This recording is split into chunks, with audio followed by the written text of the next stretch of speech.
I'm Adrian, the cruise and travel guy. Singapore Airlines is synonymous with quality and service, but let's take a look at its 7-year-old flagship business class product and see if it still stands the test of time.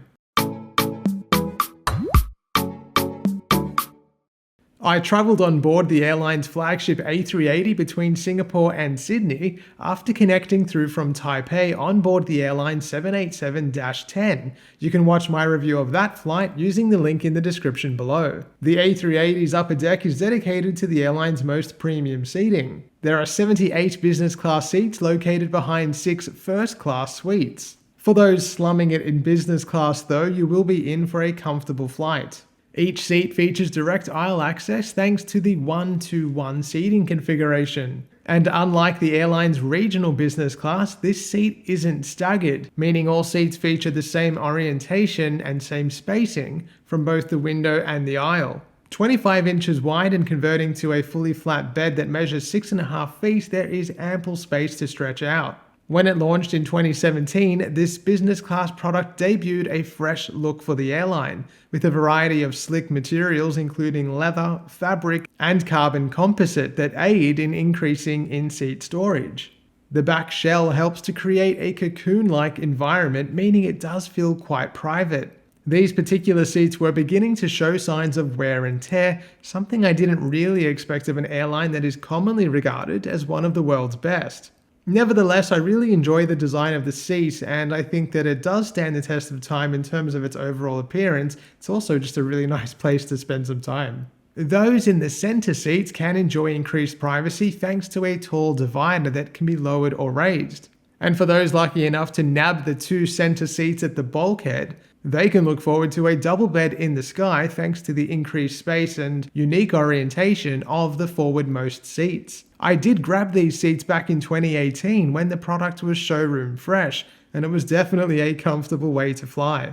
Small carry-on suitcases can actually be stored within the seat itself under the seat in front, and of course there's plenty of overhead locker storage space as well. There are storage nooks everywhere you look, which makes it a breeze to keep personal items close at hand. Folding armrests can get out of your way or provide support when needed. Well-considered lighting elements helps to create a warm, luxurious environment. When it comes time to dine, the tray table is large and sturdy. And of that meal service, our flight departed Singapore at around 1 AM and arrived in Sydney the same day just before 11 AM. Because of this, in-flight service was limited to a supper which began with warmed nuts and a drink of choice served about 30 minutes after takeoff. Roughly 10 minutes later, my Book the Cook meal arrived on a single tray, with the char siu wonton noodles proving to be super delicious. Book the Cook is offered to all passengers flying in first class or suites, business class and premium economy. It gives travelers the chance to order their preferred meal from a larger range of options ahead of their flight. There was no second meal service during this relatively short overnight flight,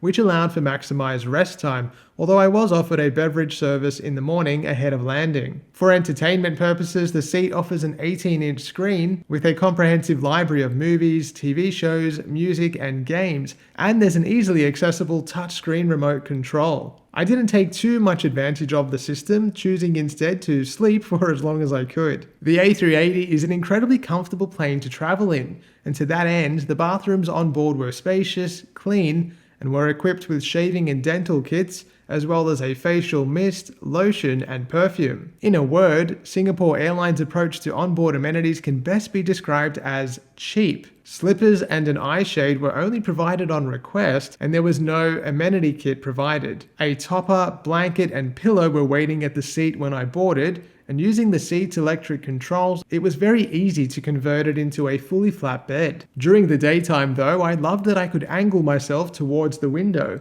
with my feet on the side ottoman. It was really comfortable and gave the seat a sort of at-home living room feel. For this reason, I would always select the A and K row seats over the center seats even if traveling with a partner. Service on Singapore Airlines is often regarded as being among the best in the world, and although I can't really fault it, I can't exactly say it was amazing. The lack of an amenities kit is an obvious omission, and having to request basics like slippers and an eye shade is an annoyance when these things are provided as standard on many competitor airlines. The seat itself, though, despite being a little ratty around the edges, continues to be a win for travelers lucky enough to fly in it. It's comfortable, private, and very well designed. My only real regret was that the flight wasn't longer. This flight was one segment of a connecting flight from Taipei to Sydney, with the entire trip costing 92,000 velocity points and around 350 Australian dollars. Let me know in the comments what you think. Have you traveled on the Singapore Airlines A380 in business class? Did you enjoy it?